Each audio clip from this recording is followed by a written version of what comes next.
What's up, hunters? Riku Shiron here again today. So today's video is going to be my review on Metroid Dread. So the way we're going to be breaking this down is, because this isn't just going to be all on the review for Metroid Dread, because there is going to be a second part of this. This will kind of be a discussion too, to some degree, because for anyone out there at the moment trying to decide whether or not they want to buy Metroid Dread, and they've seen everything that's been on Twitter, this argument again about how Metroid Dread is not worth $60 because of this reason or that reason or blah, whatever. Okay, so no. Your arguments are bad to begin with. Let's just start there. But secondly, the kind of love and dedication and just precision that's put into Metroid games, for me, you just will not find in any other game franchise for the most part. Very few and far between have I ever seen put as much care and love into it on such a degree that the Metroid games do. Not to say that there aren't other games that are that can do it or have done it before, because there are many games that have. But there's not as many for me personally that they hit that way. So with that said, to all the game developers and publishers out there that put out amazing games year after year or every couple of years and pour their heart and soul into these games, y'all are absolutely amazing. Keep up the good work. For those of you at Mercury Steam and Retro Studios that have put out the Prime games and that have put out Metroid Dread, holy fucking thank God. You wonderful people, Sakamoto-san and everyone else, y'all are absolutely amazing. And y'all deserve every bit of praise that has been coming your way and will continue to come your way for these games. So now that I've said that and kind of got that out of the way, because I just needed to vent about that for a minute, because I've had a very long night where I've thought about a lot. I've dealt with a lot of like sinus issues and stuff. As you can tell, probably my voice is a little bit raspier than normal. And I want to say thank you to every game developer out there, especially those that have been working on the Metroid series. And I look forward to seeing more games be put out that for me have this level of attention to detail and love and support put into it that I see coming from Mercury Steam and Retro Studios in the Metroid franchise. And if you have any games like that, definitely let me know down in the comments below which games you think are deserving to be placed on a pedestal of that kind of love and support and dedication from the developers in the comments down below.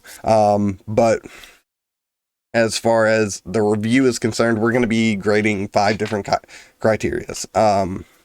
First one being story, since everyone knows that you can't judge a game unless you're judging its story too. To go full Southern on you right there. The second thing being how well the game controls. Control schemes, stuff like that. The third thing is its visuals. Because we all know that there's been a huge debate among Twitter and everything else about visuals. The fourth thing is going to be on replayability. So we're going to be, and we'll grade on like a total scale of 50 and then break it down to out of 10 kind of deal. And the fifth thing that we're going to be pointing out is attention to detail. The small things in the game that really kind of cohesive, take everything and make it real cohesive and just feel right. So starting off with story, I will go ahead and put a timestamp timestamps down below for like when we go into this with the spoilers, and then the last thoughts or the summarized thoughts section that will be spoilerless for those of you that have not played the game yourselves yet. So story-wise, let's go ahead and dive into this. The story is phenomenal for Dread. It has done a wonderful job at wrapping up the 5 parts from Metroid 1 /0 mission all the way up to Fusion and into Dread.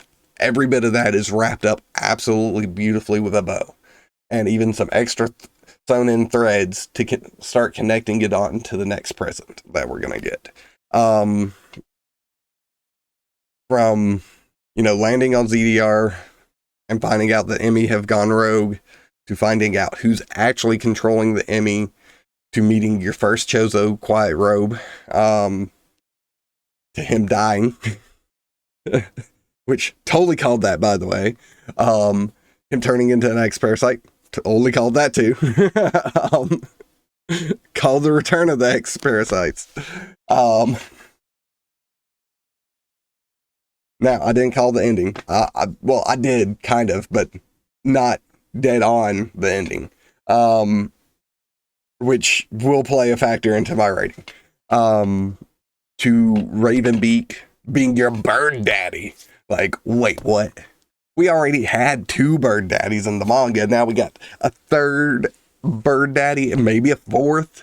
Because Samus is part Thoa and Mawkin, so she has 2 different types of Chozo who DNA intertwined with her DNA on top of Metroid DNA. And oh my god, can we talk about Samus actually speaking in this game and being voice acted well at that? And I mean very well. Like, Nikki did an absolutely amazing job at voicing Samus with so few lines. It is phenomenal. By far, for me, favorite part of the game. Like, I flipped. I legitimately flipped, and I will probably post a clip of it here before too long on YouTube. Like a highlights clip from the 24-hour stream.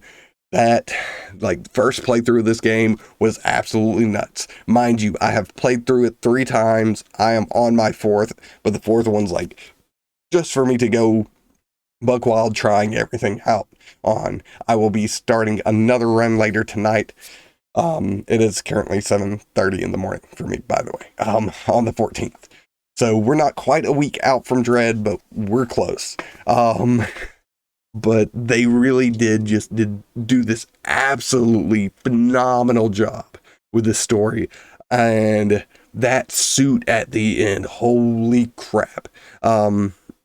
Now, for me personally, I will say that the whole Metroid DNA thing kind of irked me to some degree, because, like, for Sakamoto to have said that in an interview, and granted, it may not be translated well, I know that is a very real possibility. It was basically something akin to the lines of, it reconstituting her physical form, or, it taking and returning her to pre-vaccine state. For me, pre-vaccine state was either infected by X or no Metroid DNA and not infected by X. One of the two. Reconstituting her form can be taken a little bit differently, in the fact that, it could be, well, her biological standards are back to normal. And she doesn't have Metroid DNA, or, her normal biology is the same, and she just has a vaccine floating through her blood system that's Metroid DNA. So it's kind of odd there, but the way they did it was absolutely phenomenal in tying in these 2 factions of the Chozo, them being at odds with each other, which also, I'm gonna say it. No, I'm not gonna say it this time, but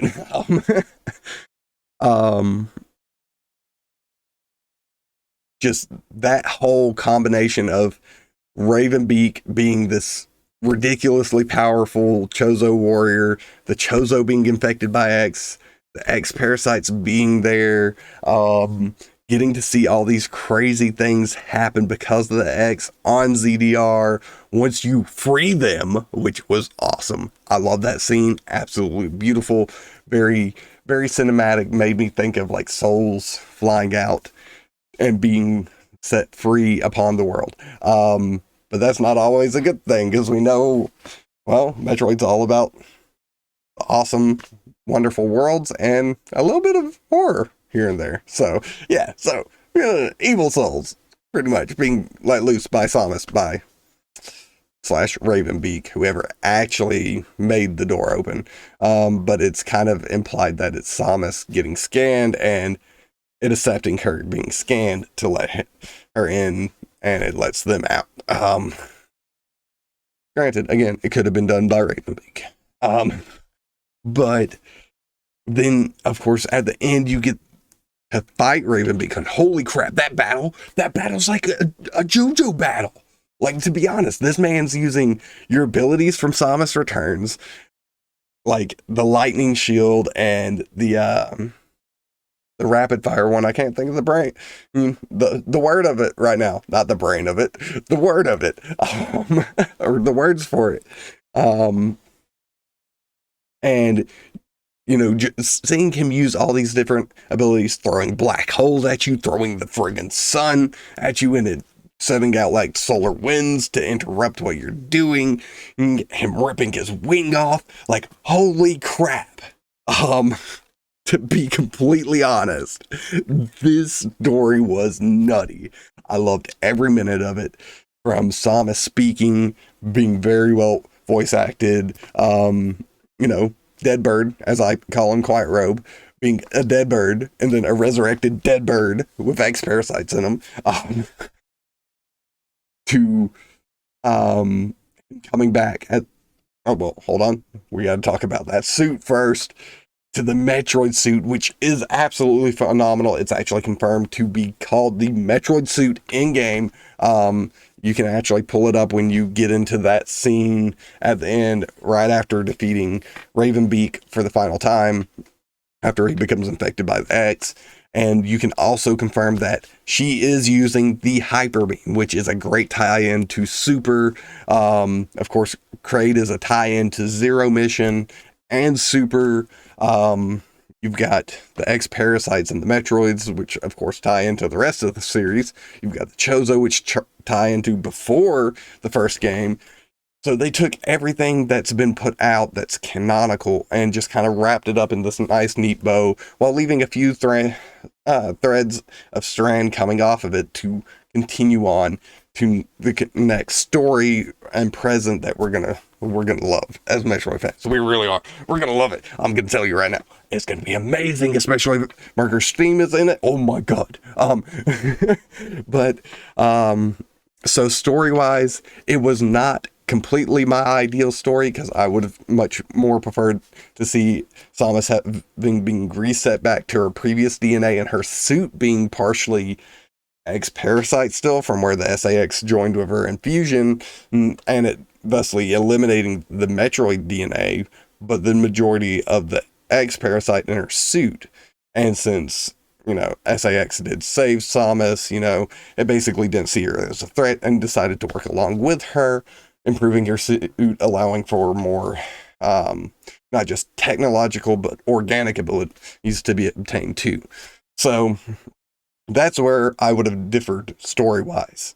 And we would have gotten an X-Parasite suit at the end instead of a Metroid suit. But either way, it's still cool, because it comes down to, Metroid versus X-Parasite, one way or another. Whether we're the good X or we're the good Metroid. And they're the bad X or the bad Metroid. Either way would have been phenomenal, would have been great to wrap it up, but the way they did it was absolutely amazing as well.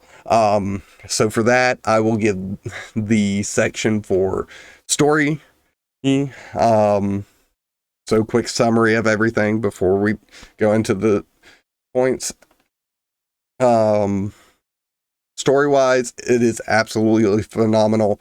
If you don't know much about Metroid, this is a great jumping off point to learn more about the franchise, to understand what's happened in the previous game. You don't need a ton of knowledge, but at the same time, if you do have a deep knowledge of the game, you will fully satisfied. And they even set up the next story in just small little threads that they can run with from here on, similar to how Fusion ended, giving us just little bits of thread to tie us into Dread. Wow, that rhymed. Anyways, I'm a poet and didn't know it. Yeah. Ha, hee, ha, ho. So, the final verdict on story's rating is a 9.8 out of 10. Now, moving on into controls. Okay, so control-wise, again, we'll do the spoiler version first, and then the spoiler-free version right before I give the final score. So, with the controls, there is a lot that I absolutely adored. The way that it was set up on the wonderful Pro controller or Joy-Cons, whichever one you were using, is phenomenal. When I first played through it, I was switching between Joy-Cons and GameCube controller for the majority of my playthrough. So that did bring up one big issue that I noticed with the game, because I do have this. I have old school GameCube ones too, but this is my preferred one to play every game on my Switch for, except for Dread. And that's because I cannot remap buttons on Dread. That is my one major complaint when it comes to controls for Metroid Dread. Outside of that, the controls are absolutely phenomenal. If you are playing on the Joy-Cons or on the Pro controller, you're going to have absolutely no issues. It's going to function wonderfully. Everything's going to feel right. It's going to flow right. You're going to just be nailing shine sparks. You're going to be using them to take and jump off of walls, taking, turn into morph balls and shine spark across rooms, using it to speed boost in, and then, wall jump, hit a ramp, run up the ramp, jump off of that wall. We'll take and, do a spin boost, land, keep running, slide through a hallway, you jump and get your item from through the wall. This game controls phenomenally well. And although they did not probably intend for us to have a infinite wall jump in this game, we've already found one in the Metroid community by wonderful people like Gladrax and MetaX that... Why do all their names end in X? No offense, guys. Y'all are absolutely wonderful, and they deserve all the shout outs. And of course, Doughboy and the speedrunners, Jaeger G, everyone in the Metroid speedrunning community who have found these little tricks and tips out so far, and will continue doing so moving into the future. I will admit the infinite morph jump, ball jump, or wall jump is hard. So for me, that's a skill thing. I'm going to have to get better at that. I understand that. That's not anything wrong with the controls. Although if I could remap the instant morph to down on the D-pad, I might be able to do it a little bit easier. Just saying. But control-wise, this game is smooth. Your movement is fluid. You never have to stop through the game if you really don't want to, for the most part. Save a few minor spots. And even, y'all know I absolutely detest water areas. I hate Meridia. I hate the water temples in Legend of Zelda. If it is a water area in any sort, outside of maybe the Prime games, and even then, it's hard not to hate water areas in general. I can't stand them. Oh, Shantae had really good water areas, to be honest. And Fusion did too. Because I don't like the way the physics and stuff play. But in Dread, it felt phenomenal. Yes, it was limiting in the fact that I couldn't wall jump, stuff like that, but that's something I've come to expect from the Metroid franchise and most games in general that are 2D platformers of any sort that have, water sections.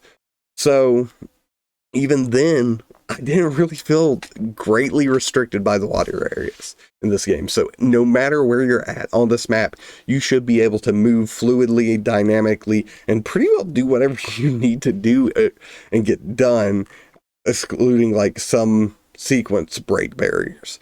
And we'll talk more about sequence breaks later, but the game is absolutely phenomenal when it comes to control wise. So for me, honestly, I want to say Dread is by far the best controlling game I've ever played.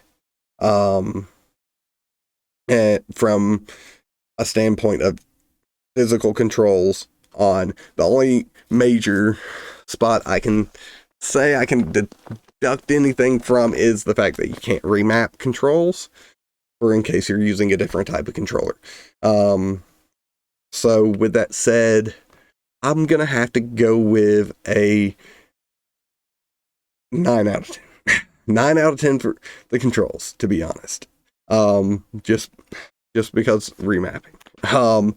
Now, so control-wise, it's absolutely wonderful. And yeah, I pretty well nailed that on the head, and I think I can give y'all a spot. Spoilerless. There. Moving on to the next section of the game. Visually. So I'm gonna be completely straight with you guys. I can't afford 4K TVs. I can't afford 4K pretty much anything, to be completely honest. So for me, I'm still running like, yeah, I've got a smart TV, but that was given to me. So like every TV I've got probably runs maybe at most Blu-ray level. I've never been big on people being like, oh, Blu-ray, 4K, all that kind of stuff.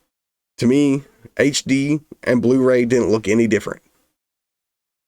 Blu-ray and 4K doesn't look any different. Why? Because I can't afford a TV that can do those in the first place, or a monitor that can do those in the first place.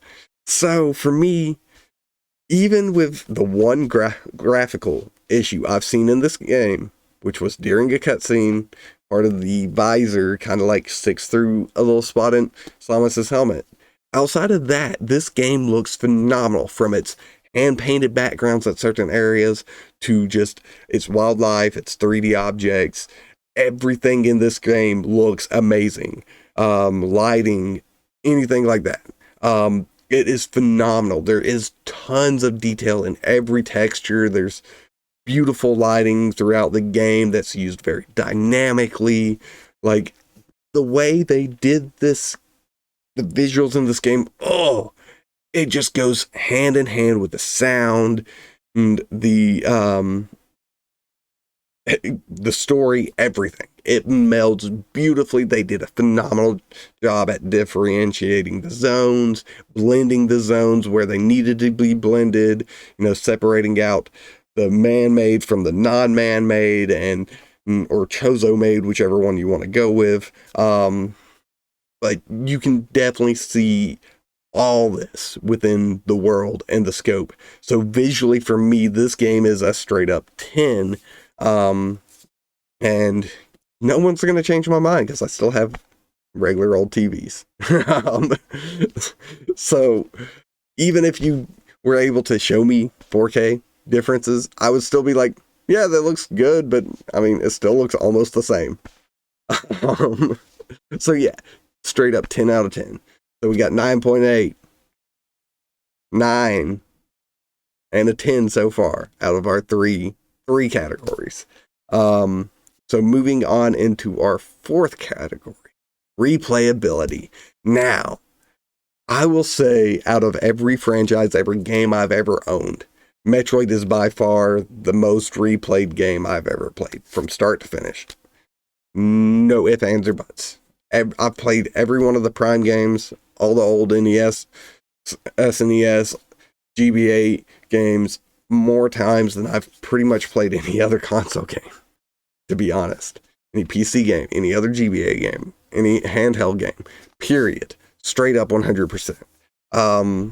So for me, this game, replayability-wise, I'm going to have to say this is kind of a hard category to hit. Because, like, for Fusion, I've played through it, I don't even know how many times. I've lost count. For Dread, I am currently on technically my fourth. I'll be starting my fifth. My fourth is actually kind of just like a goof off one. The first three, though, I have done 100% normal mode run, a fast hard mode run, and a fast normal mode run.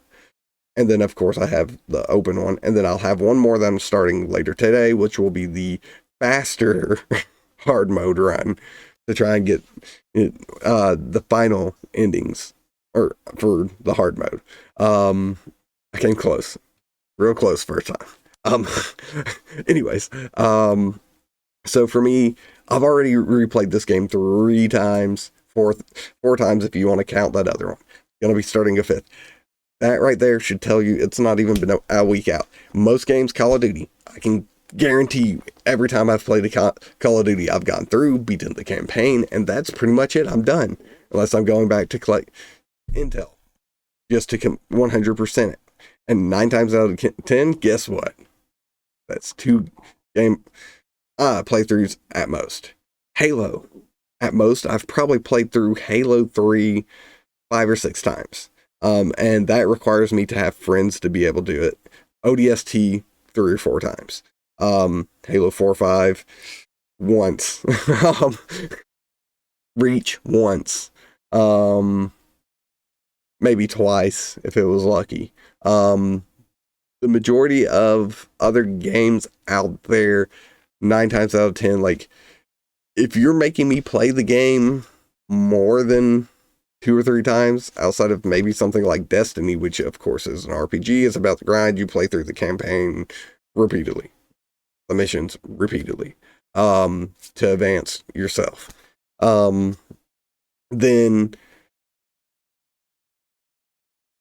you're doing something right. Because if you can get me to play over 4 times, you're definitely at a 10 already. Like, that is fact. If I play a game more than 4 times, that is a 10 on replayability.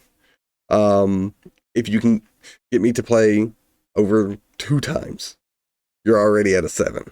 So I have kind of low standards for replayability, but that's only because a lot of things can't interest me or don't interest me campaign-wise, story-wise, to replay that many times. Or just gameplay-wise, to replay the campaign that many times. So very few game franchises hold that, like Soul Calibur. Soul Calibur I've done many a times, especially 3. Oh, I loved 3.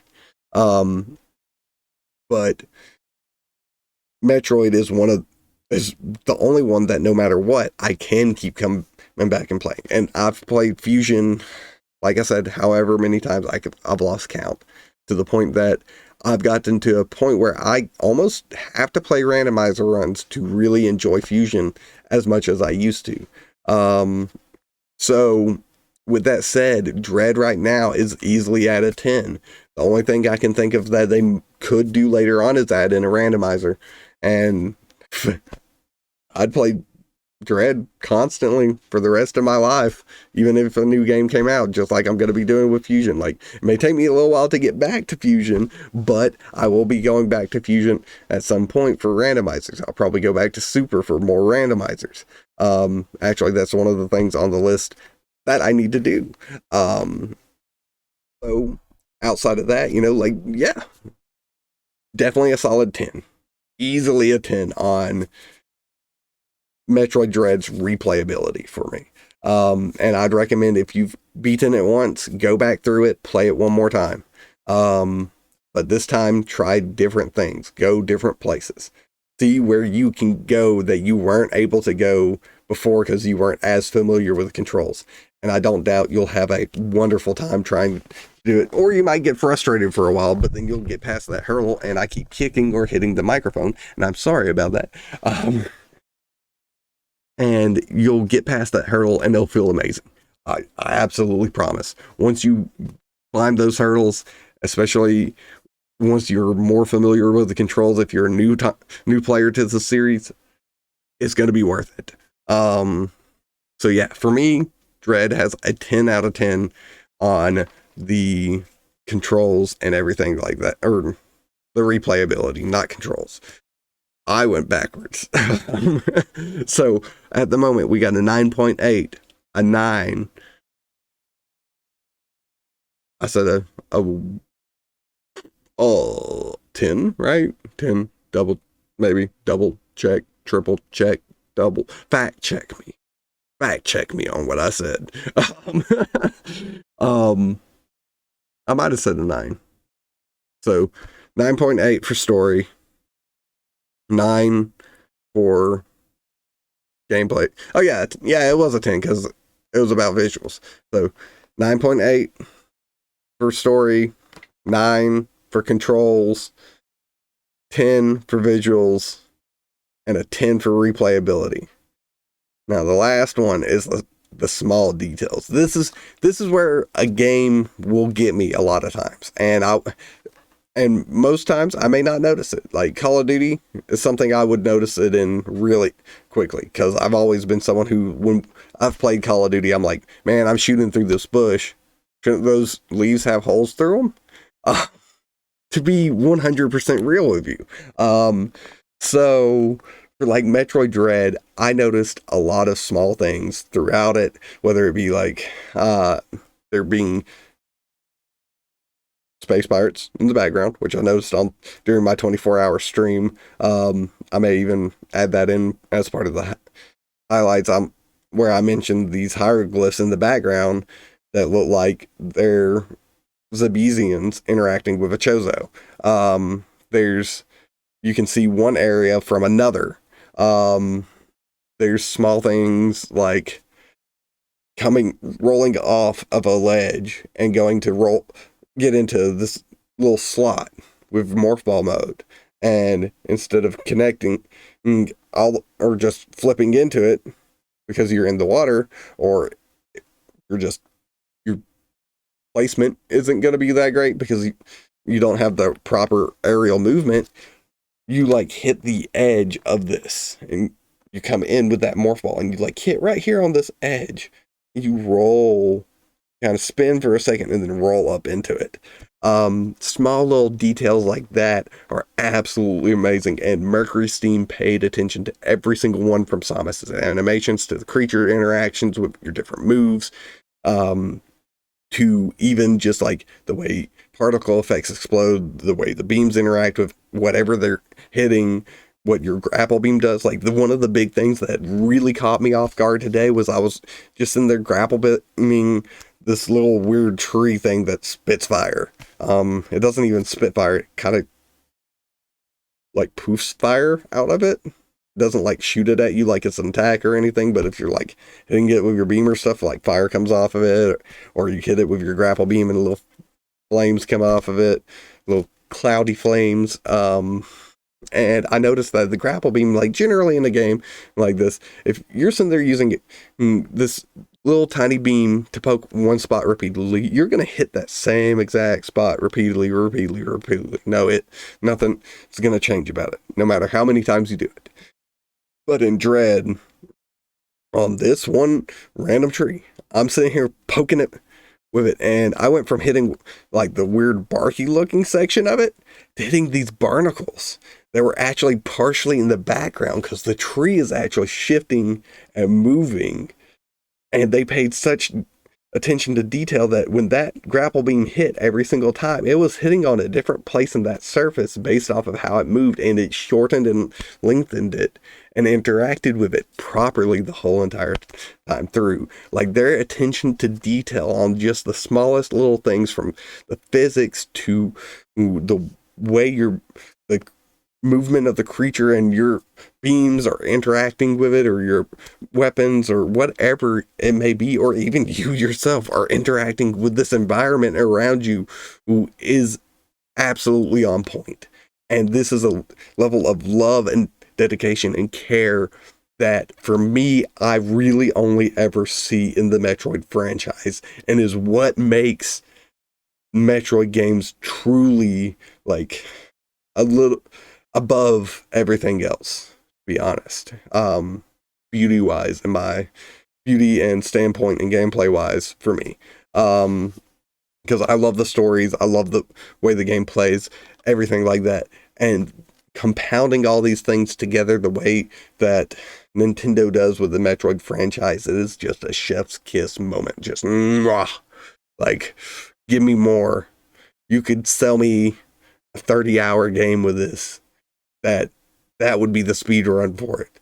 Like, you could sell that to me easily with no questions to ask if you did something like Dread on a big scale and still got all these things dead on and as accurate as you can. Granted, I do believe in the law of diminishing returns, so that would be really friggin' hard to do. But there's your next challenge, Mercury. Nah, I'm just joshing you. Y'all are absolutely wonderful, and all the work and effort y'all put in have been absolutely amazing. So when it comes to the small details, the small interactions, the little things that you see throughout the game, that is by far a 10 for me. They nailed it 100%. So when it comes down to it, we got a 9.8, a 9, a 10, a 10, a 10. So that brings us up to a rating out of 50 of being 48.8. So if you take 48.8, you do a little math real quick, and I'm going to do a little math real quick. So you take 48.8 and you divide it by 50 to break it down into a scale out of 10. You're looking at a 9.7. A hard 9.7. It'd be 0.976. So even a 9.8, to be honest. So, almost a perfect game in my opinion. And yes, I know I am a dedicated Metroid fan, so my opinions may differ a little bit from all of you out there in the wonderful YouTube lands, but I would love to hear, because like, this game, this franchise has meant a lot, and I want to hear what it's meant to y'all over the years.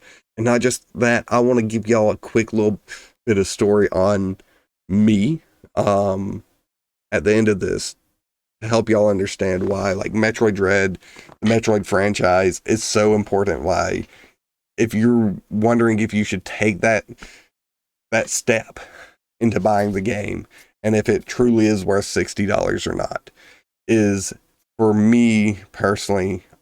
When I was younger, for y'all that don't know, when I was younger, I came from a broken home.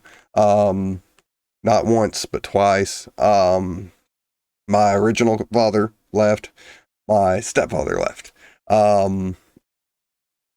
So a lot of my early gaming childhood memories are of like going on trips with my grandparents, my mom, my brothers, and being in my grandparents' van playing the original Metroid for NES, the one that's sitting back here on the shelf, in fact. And those were really good times. It's what got me into gaming in the first time, and Metroid and Super Mario Bros. 3 were the primary ones. I played some Atari at my great-grandmother's house, but not as much as I did the NES on road trips and just going around town with them. So moving into like teenage years and, middle school, high school, that's when, the Prime series and Fusion were being dropped, and that was the second time my home conditions were split. And I don't remember as much of the first, because that was a very young time for me, and probably a lot of that's been repressed. But it was not sunshine and butterflies all the time. It was a very emotional period in life for me, and the Metroid franchise really helped out along with music to get me through that kind of time period. And the way that the Metroid franchise has impacted me from that, like Prime 1, Fusion, were things that I spent a lot of time just focusing in on, ignoring everything outside it. that was going on. And it helped me get through a lot of like just kind of social issues. It allowed me to talk more to people, be more confident. I mean, heck, it led to me doing these videos with y'all, and y'all can tell, even with my voice being like, bah, because this whatever sinus crap or whatever it is that I'm dealing with, is really what helped lead me here. It built friendships. It's because I've had so many memories of playing Prime 2, Prime 3 with Ryu, his brother, his family. They're absolutely wonderful people, and if you don't know, Ryu Karat is the GOAT. Man, stood out in front of GameStop from 6 a.m. To get those Metroid Dread amiibo out there for me. And this animal controller that y'all saw earlier in the video, or that I talked about earlier in the video. And it really did get me through a lot of really bad and rough times, and just the small attention to detail, just the things you could do, the ways that you could play through the Metroid games really added to their flavor. And if you have never played one before, I definitely recommend you should take the plunge, play the game, maybe even get some of the older games on the Wii U first, if you have a Wii U, and give those a try out, and then go into Metroid Dread knowing that Metroid Dread took what they did and then stepped it up 2 or 3 more levels from where it used to be, due to controls and graphics and the way things control, everything like that. It's all an upgrade. It takes the best parts of every piece in the franchise and combines them together. And Metroid really holds a dear place because it's honestly held things together for me in a variety of times. I've got wonderful memories of going on road trips with Ryu's family to go get hibachi food for his older brother's birthday, his birthday, his other older brother's birthday, wonderful things like that. Where the good times really outweighed the bad for me. And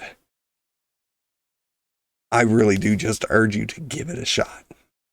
And don't let someone else out there tell you, because it doesn't look like God of War in 3D. Or it doesn't look like any other game franchise, that you are not going to like it, that you shouldn't buy it, that it's not worth that $60, because it completely is. Just as much as any other game franchise that is out there, because every franchise, for the most part, has touched someone the way Metroid has touched me and many of the people here in the Metroid community in general. And it really is just something that we hold dear because we have been touched on a level, and it may not impact you like that just yet. It may impact you like that. I don't know what you're going through in your lives, but for those of you that need to hear it, Metroid is a great outlet. It is a fantastic franchise, and no one should doubt it. I honestly believe it is worth a 9.7, if not a perfect 10, even if certain things weren't necessarily perfectly in line with what I envisioned what Metroid 5 would look like. It is definitely by far one of the, if not the absolute greatest. It's still hard for me to decide because I love Fusion, but to be honest, I want to say Dread is it. Dread is it. Dread's got me. It's got its claws in me, and I will probably continue to iterate this, and I'll probably bounce back and forth, but it really is an absolutely phenomenal game. It is worth the $60. It is worth the 9s it's getting graded by so many different reviewers, the 10s it's getting graded by so many viewers. It is a phenomenal game, and if you haven't taken the plunge, I hope this video helps you make up your mind and choose whether or not you want to go and play Metroid in one way or another, whether it be Dread or the older games. And I hope it brings a new experience to you that you never had before in a good and positive manner in your life. But with that said, hunters, I want to hear your stories. If you are a longtime fan of the Metroid series, let me know what Metroid has done for you positively throughout your lifetime, whether it's just been a good game to play or it helped you through rough times, similar to how it did me. You know, I want to, if you're a new member of the franchise and getting into it, how do you feel about the game? Did you enjoy it? What was your favorite moment from the game? What would you rate it? That goes for all of you. I want to hear what your thoughts are. Is it a perfect 10? Is it a 9.8? Is it a 7? Is it an 8? I'm not going any lower than 7. And that's only because that's the worst review I've seen so far. But yeah, definitely let me know your thoughts and opinions down in the comments down below, what the franchise means to you. It has been absolutely wonderful playing through this. Like I said, I will be playing through it again tonight. This video should be up here shortly, I believe. If not, it'll be up tomorrow, and even then I think, yeah, I'll be streaming that night too. So I definitely hope y'all enjoyed the content. Let me know in the comments. Make sure to hit that like, that subscribe to keep up to date. The likes, definitely let me know what you enjoy, what you had fun watching. And yeah, I can't thank y'all enough. All the game developers who worked their butts off, Mercury Steam, Sakamoto, Nintendo, all of y'all are wonderful. They did an amazing job on Metroid Dread, and they deserve to get the praise and everything like that. So until next time, much love, and I will see you on the next mission, hunters.